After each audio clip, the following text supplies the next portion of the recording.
All right, we have some mixed numbers here that we need to subtract.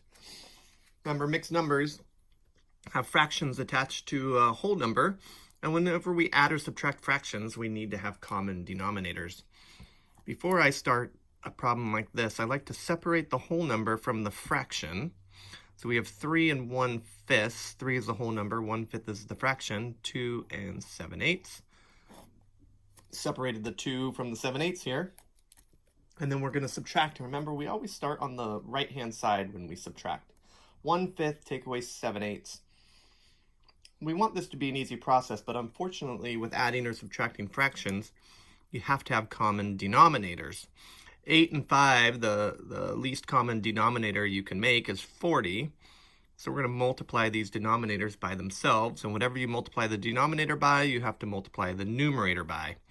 So now we have 8 times 1 is 8, 5 times 8 is 40, so 8/40ths, take away 7 times 5 is 35, and our denominator is 40.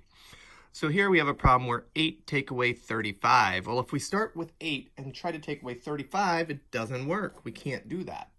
In subtraction, when we don't have enough of a value on top, we have to regroup. We're going to regroup from this whole number. Whenever we borrow a whole number, we have to give a whole number. So now I've got this mixed number, 1 and 8/40.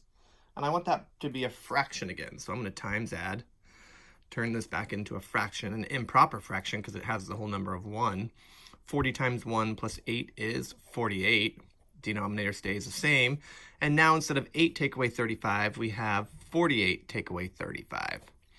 So that is going to be the numerator.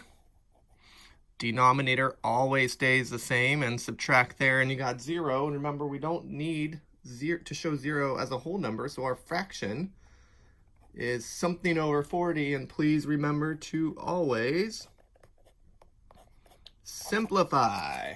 See you on the next problem.